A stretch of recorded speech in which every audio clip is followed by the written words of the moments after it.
Bienvenue dans cette nouvelle vidéo de formation dans laquelle on va parler d'une stratégie d'investissement basée sur des concepts de liquidité. Vous allez tout comprendre. L'objectif de cette stratégie, c'est d'accumuler un actif, ok. C'est-à-dire d'essayer de l'acheter le plus bas possible pour construire une stratégie d'investissement qui soit rentable quoi qu'il arrive.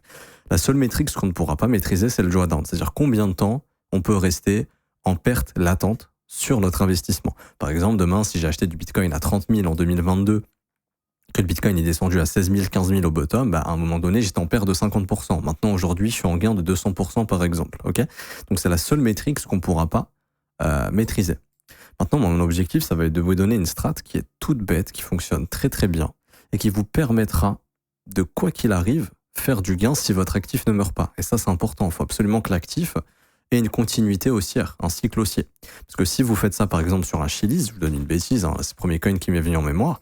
Si vous appliquez cette strat sur de l'altcoin, votre altcoin est toujours baissier. Et encore, il y aurait eu moyen de générer du rendement, mais c'est vraiment pas optimisé. Moi, je vous recommande de faire cette stratégie sur des actifs qui ont fait leurs preuves. Donc, par exemple, si vous avez des convictions sur des actions, ça peut aussi se faire sur des actions, il n'y a pas de problème. Ou de faire ça sur des actifs qui ont survécu à plusieurs cycles baissiers. En crypto-monnaie, ça sera Bitcoin, ça sera Ethereum, ce sera potentiellement XRP, ce sera potentiellement Solana, ce sera potentiellement Dogecoin. À la limite, moi, je choisirais vraiment que BTC et Ethereum, peut-être Solana vis-à-vis des ETF, etc. Je pense que ça va devenir une classe d'actifs institutionnels. Et ça va vraiment être de se concentrer sur, OK, où est-ce que les institutions peuvent mettre leur argent éventuellement si on a un nouveau cycle haussier. Par exemple, on peut aussi faire ça sur des stocks blockchain. Il y en a beaucoup qui les oublient, mais les stocks blockchain, c'est intéressant. Je pense notamment, bien sûr, à Coinbase. Je vais penser à MicroStrategy qui est complètement corrélé au Bitcoin et qui en soi est beaucoup plus volatile que BTC. Et je vais penser à d'autres actions, comme par exemple Galaxy, je vais penser à Riot, je vais penser à HUT, je vais penser à Mara, CLSK, Hive, etc. Mais nous, aujourd'hui, on va se concentrer sur ETH et BTC pour vous montrer les exemples. Alors, vous allez avoir besoin de seulement deux choses. Comprendre ce que c'est des sell-side liquidity, donc des points d'intérêt, c'est ce qu'on a vu dans les cours précédents. Identifier de bonnes sell-side liquidity et identifier des fair value gap. C'est la seule chose dont on va avoir besoin pour cette stratégie. Ok ? Alors, la stratégie, elle est toute bête. Ça va être tout simplement d'attendre que des fair value gaps se forment. Donc là, par exemple, sur Ethereum, je vous donne un exemple. Vous avez un fair value gap baissier qui s'est formé ici. On se dit que ce fair value gap sera retravaillé quoi qu'il arrive. Okay. Ce qu'on veut, nous, c'est identifier les fair value gaps qui sont restés ouverts. Parce qu'on se dit que le marché aura des probabilités d'y retourner. Ok, ce fair value gap est resté ouvert. Du coup, maintenant, on va se concentrer sur l'achat de sell-side liquidity si ce fair value gap reste ouvert. Même si en soi il a été comblé légèrement, ce n'est pas un problème, on pourra quand même se baser sur ce fair value gap parce qu'on se dit que le marché reviendra quand même. Mais là, on va partir dans l'exemple où on va identifier que les fair value gap qui sont restés ouverts. Okay. Après, je vous montrerai l'exemple du BTC sur le bear market précédent et comment vous auriez pu faire justement pour acheter. Donc, première chose qu'on va faire, c'est parler de risque. Combien je suis prêt à investir ? Donc, par exemple, je vais investir, 3% de mon patrimoine sur Ethereum. Mon patrimoine, ça vaut 200 000 $ par exemple. Ok, crédit compris, etc., etc. Je vais investir 3% de mon patrimoine sur Ether. Si Ether va à 0, je perds 3% de mon patrimoine, je m'en sors. Je perds 3%, ça va pas me mettre à la rue. Je peux même aller jusqu'à 4% si je veux. Enfin bref, chacun sa gestion du risque. Donc on va dire ici, on va programmer un investissement de 6 000 $. Ok, 6 000 balles. Ce que vous allez faire, c'est que vous allez du coup... Attendez, je vais écrire ça, une couleur qui se verra un peu mieux. Bon, je pense que là, vous voyez, mais ça aurait été mieux d'écrire ça en noir, mais bon, c'est pas grave. Donc, par exemple, 6 000 $. Ce qu'on va faire tout simplement, c'est que tant que le marché est baissier, on va être dans une optique d'accumuler pour préparer justement le futur cycle. Donc là, je vous donne les exemples. Ici, vous avez un fair value gap qui est ouvert. Notre objectif, ça va être de trouver une sell-side liquidity qui va être intéressante. Ok ? Donc là, par exemple, il était déjà possible de faire ça. C'est-à-dire que là, on a un fair value gap qui s'est formé. Le marché en a profité pour venir chercher cette sell-side liquidity. Donc là, il était tout à fait possible de se positionner à l'achat sur cette sell side. Donc là, c'était à 2112 $, donc de mettre un ordre à 2111 par exemple, et de se dire déjà, ça, je vais acheter. Donc là, après les montants, c'est vous qui voyez, est-ce que vous voulez faire ça en 5 ordres, 10 ordres, etc. Moi, il n'y a pas forcément j'ai pas forcément de recommandations à vous donner. Et c'est de vous dire tout simplement que votre ordre ici que vous allez acheter, vous allez tout simplement garder une moitié que vous allez laisser de côté, et l'autre moitié, vous allez déjà reprogrammer une vente dans ce fair value gap baissier. C'est-à-dire que là, en gros, je vais acheter à 2111 et je sais que ce fair value gap, il sera retravaillé quoi qu'il arrive. Il y en a même un deuxième ici. Donc je sais que ça aussi, on va y revenir très très probablement. Sachant qu'en plus de ça, si vous avez des convictions sur le fait qu'Ethereum va avoir un cycle aussi à un moment donné, c'est qu'il fera probablement un nouvel ATH. Et s'il fait un nouvel ATH, l'objectif sera de revenir bosser ses fair value gap. Et en fait, en faisant ça, ça vous permet d'acheter ici et de déjà reprogrammer un sell limit dans ce fair value gap. Donc là, il est possible d'avoir acheté à 2111 et la moitié de votre ordre le vendre en plus 39%. Et l'autre moitié, vous gardez. Parce qu'après, on peut avoir une stratégie différente, me dire, ok, je garde la moitié de ce que j'achète pour revendre ça beaucoup plus haut. Mais au moins, je sais que quoi qu'il arrive, la moitié de ma position, je vais la liquider dans ce fair value gap. Et la stratégie, elle est toute bête. Ça va être d'identifier des fair value gap ici, et une fois qu'ils se sont formés, d'attendre des tags de sell side pour acheter les sell side liquidity et dans le futur, revendre les fair value gap. Parce qu'en fait, l'objectif, c'est de toujours acheter plus bas que votre ordre de vente. Et si j'achète des fair value gap qui sont plus hauts que mes sell side liquidity, je vais toujours acheter plus bas, je vais toujours revendre plus haut. Tout simplement. Donc là, on simule. J'ai acheté ici, ok. Je vais revendre là.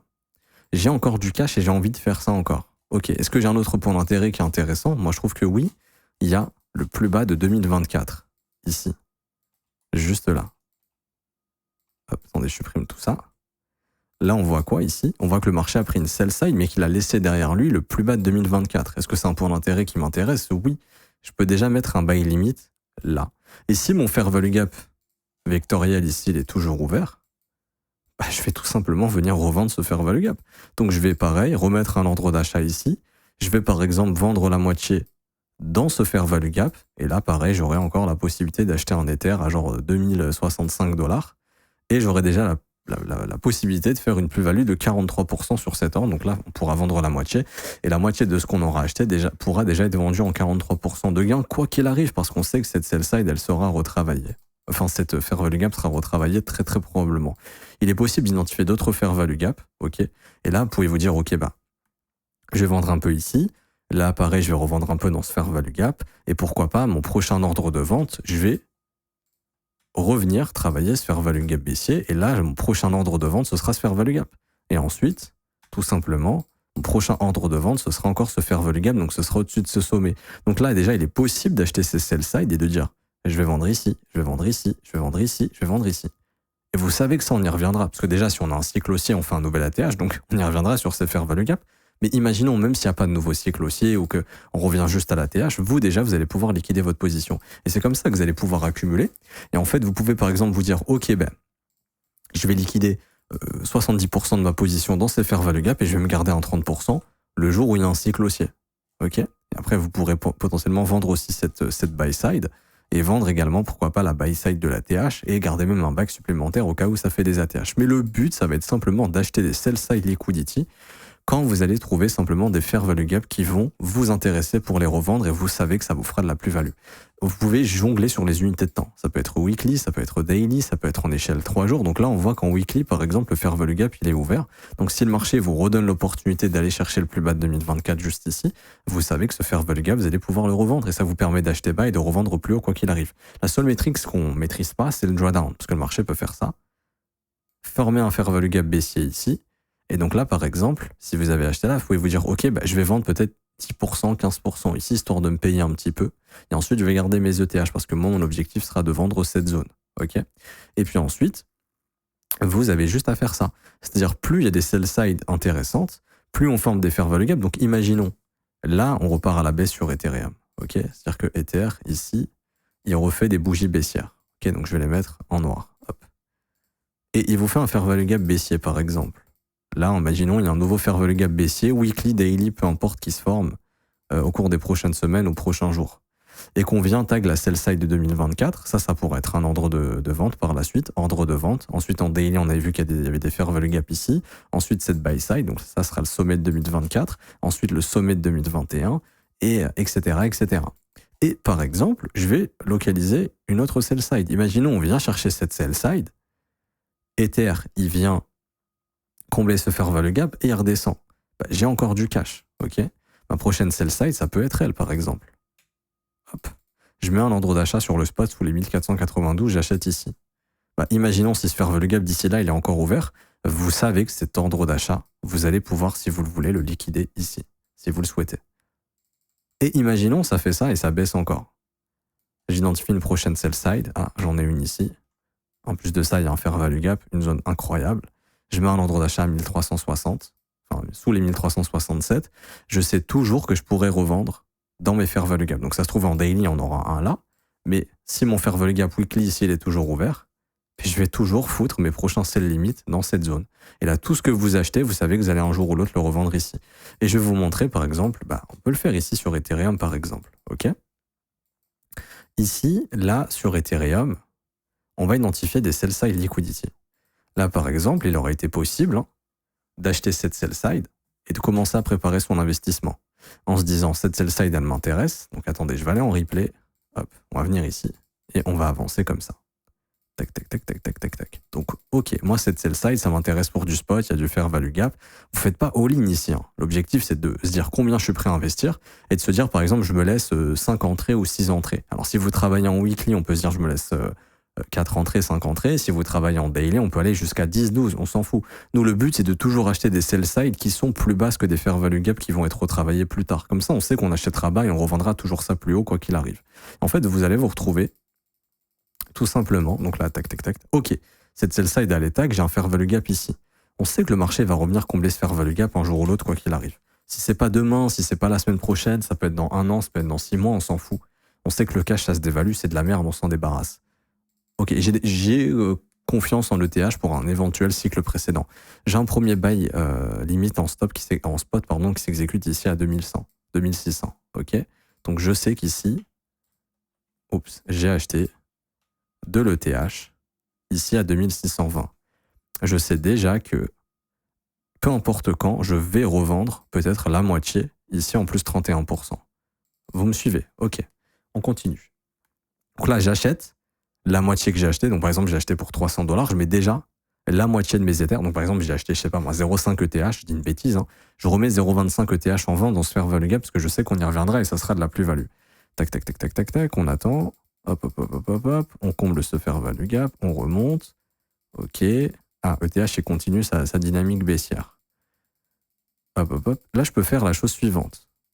Là, j'attends, j'ai rien à faire. Ok. Là, j'ai déjà la moitié de mon ordre qui est fil. L'autre ordre, on peut se dire deux choses. Je le garde pour du plus long terme pour revendre ça beaucoup plus haut. Ou par exemple, je vais vendre, je sais pas, à 3/4 ou tout. Peu importe, ça dépendra de vos stratégies. Là, je vous donne des pistes de réflexion. Moi, je vous recommande plutôt de vendre la moitié si vous êtes dans une optique, ça fera un futur cycle et que, une fois que j'ai récupéré la moitié, je suis tranquille, j'ai l'autre moitié qui tourne que je revendrai plus cher. Mais là, déjà, vous avez récupéré la moitié en plus 31%, donc ça, c'est déjà de la plus-value. Ok. On rejette dans ce fair value gap. Ok. J'ai une future sell side qui est là. Tac. Alors, ici, est-ce qu'on a un fair value gap qui va se former? Pour l'instant, en weekly, on n'en a pas. Ok, on affile. Ici, est-ce que je vais exécuter mon achat? Ça, c'est à vous de voir. On peut aller en daily, par exemple. Et là, si vous dites, ok, je pense que ce fair value gap, on y reviendra. Dans les il a déjà été, on est déjà revenu dedans, on a repoussé, mais sait-on jamais, peut-être qu'on y reviendra. Ou même ce fair value gap ici qui est ouvert. Là, je peux me dire, ok, ça, on y reviendra, ça, on y reviendra. Par exemple. Donc là, je peux acheter cette sell-side. Donc, par exemple, j'achète en spot ici. Et je me dis, ok, ça, quoi qu'il arrive, je vais revendre. Peut-être ce fair value gap à 15%, il y en a un tout petit, ou ce plus gros fair value gap à 19%, et je vais même aller chercher, sait-on jamais, plus tard, dans un avenir proche ou lointain, dans plusieurs mois, plusieurs années, je vais revenir chercher ici les 3300, et là, je vendrai en 54% de gain. La seule chose qu'on maîtrise pas, c'est le drawdown, je l'ai redit, ok? Et on a une autre sell side qui nous intéresse énormément, pour moi, c'est elle. Ok. Et il y a même cette sell side éventuellement. Donc là, on peut mettre des achats spot 1698, 1367 et pareil, continuer d'ajouter des sell limites dans ces fair value gap là. On continue. Tac, tac, tac, tac, tac, tac. Hop, hop, hop, hop, hop. Moi, je retourne en weekly. Là, on peut bosser sur du weekly. Ok, j'ai un gros fair value gap qui s'est formé ici. Moi, je vous le dis honnêtement, ce fair value gap, s'il reste ouvert, je serais plus chaud d'aller acheter là-bas. Mais autant le marché peut y revenir avant, c'est pas un problème. Ok, on a déclenché cette sell side. Je me positionne ici. Et je peux déjà reprogrammer un ordre de vente dans ce fair value gap weekly juste là. Et là, il y en a deux de fair value gap weekly. Il y en a un là, un deuxième là. Ok. Donc là, on sait que ça, on y reviendra quoi qu'il en soit. Donc déjà ici, pareil, je peux reprogrammer un ordre de vente dans ce fair value gap à 28%. Et si je veux, je prends le seuil médian ou autre. Après, si vous voulez être sûr d'être exécuté, faut se mettre légèrement au-dessus. Et pareil, le prochain fair value gap juste ici. Ok, là, je peux déjà revendre en plus 28, en plus 50 plus tard. En fait, je fais que d'acheter de plus en plus bas, parce que plus j'achète des sell side, plus j'achète bas, et plus je programme des ordres de vente dans les fair value gap. Et ce que je peux faire également, c'est me dire que ici, j'ai encore un fair value gap, j'ai déjà des TP qui sont programmés, je vais rajouter des ordres de TP dans ce fair value gap. Ok, ça c'est possible de le faire également. Après, c'est à vous de voir au niveau de la revente comment ça se passe. Mais on sait que ces fair value gap, on y reviendra. Ah, cette sell side est déclenchée. Ok, là j'ai un buy. Là, je sais que je vais revendre. Alors moi, ce fair value gap m'intéresse pas nécessairement. Ça va être d'abord lui. Donc là, pareil, je sais que je vais revendre minimum en plus 57%.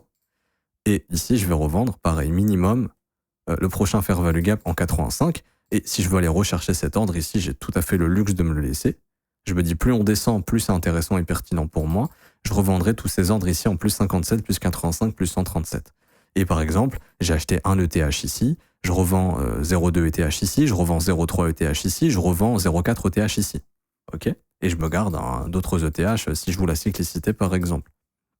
Et le but, bien sûr, c'est pas de tout revendre à chaque fois dans les fair value gap, c'est de garder un petit quelque chose pour jouer la cyclicité. Si vous dites, ça, un jour, ça reverra un ATH, je redistribuerai ça au-dessus de la buy side liquidity de l'ATH. Ok, on continue. Est-ce qu'on a d'autres sell side qui nous intéressent? Pour regarder en mensuel, on a un gros fair value gap mensuel. Bon, peut-être ici, on peut se dire, je vais racheter un petit peu, parce que c'est un fair value gap mensuel qui est vectoriel. Donc, j'ai acheté à 1400, je peux racheter ici sous les $1000 sans trop de problème. Vous n'êtes pas obligé de faire ça que dans des sell side liquidity. Ok? Là, par exemple, on voit qu'il y avait un niveau intéressant, ce fair value gap. Alors là, pareil, il était possible de se dire, ici, pourquoi pas. Et en plus, ça, c'est le plus bas de 2021. Donc là, bien sûr que ça, c'est un point d'intérêt. Pour ceux qui l'ont pas vu, là, pourquoi il est ici? Ah oui, attendez, ça devait être différent. Des fois, ça change avec les semaines. Là, ouais. Ici, on devait avoir le plus bas de 2021, peut-être qu'il est quelque part par là. Alors, il n'a pas été tag, mais en tout cas, cette sell-side, pareil, c'était possible de l'acheter. Je ne le prends pas en exemple, mais c'était pour vous montrer que c'était possible de l'acheter. OK? Et donc, après, on l'a tous vu, ça, c'était le bottom d'Ethereum en juin 2022. OK? Donc là, vous avez programmé vos ordres d'achat et regardez ce que fait le prix, tout simplement. Alors, soit vous avez racheté ici, vous dites, OK, cette sell-side enfin, plutôt ce fair value gap, je le trouvais intéressant, peu importe. On est revenu sous le prix d'ouverture, enfin, c'est pas le prix d'ouverture non plus, mais sous la première bougie hebdomadaire de 2021. Donc ça, pour moi, ça reste un point d'intérêt qui est intéressant. Je peux acheter ici les $890, ok? Et là, vous avez ce fair value gap, ou celui-ci, ou même les autres. Et en fait, à chaque fois, ça vous permet d'exécuter vos ordres. Donc après, on peut faire la même chose sur BTC. Je vous montre pendant le bear market de BTC. C'est pour ça que je vous recommande de faire ça sur des actifs auxquels vous croyez, parce que si vous faites ça sur un actif qui ne se relève jamais, vous êtes cuit en fait. Vous êtes littéralement cuit. Mais par exemple, ça, je sais que ce fair value gap, alors on y est revenu, donc je vais localiser mes sell side. Là, j'aurais pu très bien acheter cette sell side et me dire ce fair value gap, on y reviendra, ou ce fair value gap, on y reviendra, ou moi surtout, j'aurais spéculé sur ce fair value gap. Hop, en me disant, lui, il est ouvert, c'est un breakaway gap, ça, quand le prix redeviendra aussi, on y reviendra. Là, toutes les sell side que tu achètes, cette sell side, tu sais déjà que tu peux reprogrammer des ordres de vente là-bas. Ici, par exemple, vous avez également cette sell side. OK. Ici, on sait que c'est fair value gap, on pourra les revendre. Lui, potentiellement lui, potentiellement lui. En fait, on sait qu'on fait que acheter de plus en plus bas et que tôt ou tard, on pourra reprogrammer des ordres d'achat beaucoup plus bas. Enfin, beaucoup plus haut. Enfin, des ordres d'achat toujours de plus en plus bas parce qu'on tag les sell side. Et on pourra revendre toujours ça de plus en plus haut dans les fair value gap. Ça peut être des fair value gap mensuels. Là, ce fair value gap mensuel, on y reviendra. Ce fair value gap mensuel, on y reviendra. J'ai acheté cette sell side d'ici à 28 000. Je sais déjà que je vais revendre au moins dans les 35-36 une partie de mes premiers ordres. Je me laisse d'autres ordres dans ce fair value gap. Ici, par exemple. Après, vous pouvez juger, vous pouvez changer les unités de temps. Moi, je vous recommande pas d'aller en dessous du daily, mais daily, weekly, monthly, vous achetez des gros sell side, vous programmez les ordres de vente plus dans les fair value gap, vous serez fil. S'il y a un prochain cycle haussier, vous serez fil quoi qu'il arrive. Donc là, pareil, j'ai une nouvelle sell side qui va se former. Elle est en train de se former. Tac, tac, tac, tac, tac. Je sais que j'ai toujours mes fair value gap qui sont ouverts ici. Donc ça, je sais que le marché, il fera quoi un jour? Il reviendra. Là, j'ai un fair value gap ouvert à 100%. Et là, j'ai un deuxième fair value gap qui est encore ouvert un petit peu, ce qui me donne une grosse zone de fair value gap ici. Donc là, par exemple, si je suis pas trop gourmand, et je peux en attendre plus haut, mais là, j'attends, j'ai ma sell side qui se forme, tac, tac, tac, tac, tac. Après, on sait tout ce qu'il y a eu le crack FTX, j'avance. J'avance. Ok, j'ai mon bail qui s'exécute ici. J'ai un nouveau bail. Je sais déjà que je vais pouvoir le revendre dans ce fair value gap, dans ce fair value gap, dans ce fair value gap, dans ce fair value gap, et potentiellement dans ce fair value gap si je spécule sur un Bitcoin haussier. L'objectif, c'est pas de vendre tout son bac, c'est de se dire, ok, je vais par exemple vendre 70% dans tous les fair value gap, et plus ça monte, plus je vends fort. Donc par exemple, ici, je donne une connerie, vous avez acheté un Bitcoin ici vous vendez par exemple 0,1 BTC, ici vous vendez par exemple 0,1 BTC, ici vous vendez par exemple 0,15 BTC, ici vous vendez par exemple 0,2 BTC, et tout le reste vous le gardez pour des extensions, donc par exemple revendre un peu ici au-dessus de cette buy side, et garder ça pourquoi pas sur des extensions haussières. Donc là par exemple l'extension haussière, elle indiquait potentiellement un BTC dans les 102 000, 122 000, c'est ici qu'on est actuellement, enfin c'est ici qu'on est venu top pour le moment, ça aussi ça aurait pu être des zones de vente. Et en fait en faisant cette stratégie, si j'achète que des sell side liquidity qui sont plus basses que des fair value gap qui sont encore ouverts au-dessus de ma tête, je sais que quoi qu'il arrive, le jour où ces fair value gap seront fill, je pourrai ressortir en profit dans ces fair value gap. La seule métrique que je maîtrise pas, c'est le drawdown. J'ai des positions qui vont rester en drawdown quelques temps, mais je sais que tôt ou tard, et donc ici, quand on fait ça, le marché a fini par venir, il price tous les fair value gap un à un, et là, ça aurait été tous mes ordres de profit. Ok. Et vous pouvez même essayer de faire ça dans l'autre sens sur un marché qui est haussier, c'est-à-dire tout simplement acheter les fair value gap haussiers et programmer des ordres de vente sur les buy side liquidity en mode IRL, ERL ou en mode livraison de prix. Ok. On peut même faire d'autres stratégies. Par exemple, je vends les buy side parce que je sais que les fair value gap, s'ils ont été comblés, je dis bien s'ils ont été comblés, enfin s'ils n'ont pas été comblés, seront retravaillés peut-être tôt ou tard. Donc là, par exemple, il était possible de vendre cette buy side et de se dire, ok, ce que je vends ici, je vais la racheter dans ce fair value gap. Parce que ça, on va y revenir probablement. Le fait qu'on soit venu chercher cette buy side, je peux potentiellement racheter mes fair value gap ici. Ok. Ou vous faites que la stratégie que je vous ai expliquée pour faire de l'accumulation sur un actif qui baisse. Et plus il va déclencher des sell side intéressantes, plus il y a des fair value gap au-dessus de votre tête, plus vous achetez pour reprogrammer des ordres de vente dans ces fair value gap. Comme ça, vous vous amusez pas à capturer le bottom parce que c'est compliqué. C'est possible de capturer un bottom, mais c'est compliqué. Et comme ça, vous avez une action active sur le marché, enfin vous avez une activité sur le marché, c'est-à-dire plus ça baisse, plus j'achète, plus je me mets déjà mes buy limit, et moi je sais que je revendrai ces zones beaucoup plus tard, et vous avez un bas qui va tourner. Au lieu d'avoir de l'argent à la banque qui va se faire bouffer par l'inflation, ça c'est de l'argent qui justement peut être investi. Et ça, là je vous ai montré ça sur Bitcoin, mais je sais pas, moi je prends quelqu'un qui croit par exemple en PayPal, qui se dit PayPal un jour ça va revenir, etc. Alors moi j'y crois de moins en moins en PayPal par exemple, mais là quelqu'un qui s'amuse à acheter toutes les sell side et à se dire un jour on viendra bosser ses fair value gap, et je me dis que oui, il y a un monde dans lequel un jour ça arrivera. Le gars qui achète toutes les sell side ici, sell side, à un moment donné, si on vient chercher ses fair value gap, il fera une opération intéressante parce qu'il aura acheté à 65, il aura acheté à peu près à 60, il rachètera encore plus bas sous les 50, et si un jour on revient bosser ses fair value gap, là vous savez que le marché viendra retravailler ses fair value gap et il y aura moyen de faire un x2 sur cette position, pourquoi pas. Ça peut prendre 3 ans, un x2 en 3 ans c'est pas mal. Il n'y a rien, même l'immobilier, ça fait pas, ça dépend des zones, il y a des zones oui, mais même l'immobilier, c'est pas forcément du 100% en 3 ans. Les actions, si vous achetez des actions en trend following, genre du Apple, je doute que ça fasse 100% là, au cours des 3 prochaines années, à part s'il y a un gros QE, une grosse impression monétaire, vous voyez ce que je veux dire? Donc ça peut être une stratégie. Maintenant, il faut avoir des convictions dans PayPal. Moi, j'en ai de moins en moins. Je pense que ça se fait bouffer par Revolut, Stripe, etc. Je pense que PayPal, si ça ne devient pas plus compétitif, ça sera voué à perdre encore et encore en part de marché vis-à-vis des fintechs qui sortent. Mais bon, si vous avez des convictions dedans, pourquoi pas? Et le but, c'est par exemple Tesla. Tesla, ça a fait que baisser. Je pouvais acheter ces sell side. Il y avait carrément des gaps, revendre ces gaps, continuer d'acheter les sell side, revendre les fair value gap, revendre des fair value gap plus haut. Donc là, je suis en mensuel, mais en weekly, il y a des zones qu'on allait rebosser. Ça allait être rebossé tôt ou tard. Un jour, en plus, c'est vectoriel. Le mec qui achetait cette sell side ici à 209, déjà, il pouvait revendre à 320 plus tard. Alors, la seule chose qu'il ne maîtrise pas, c'est que ton achat est en octobre 2022. Ta vente, elle est en novembre 2024, plus d'un an après. Mais bon, encore une fois, ici, on parle quand même d'un rendement de 56% en un an. C'est pas rien. Et en plus de ça, vous avez d'autres ordres. Là, cette sell side, pareil, possibilité de l'acheter, d'aller revendre ces gaps ici. Voilà. Et si vous faites ça, vous achetez de plus en plus bas.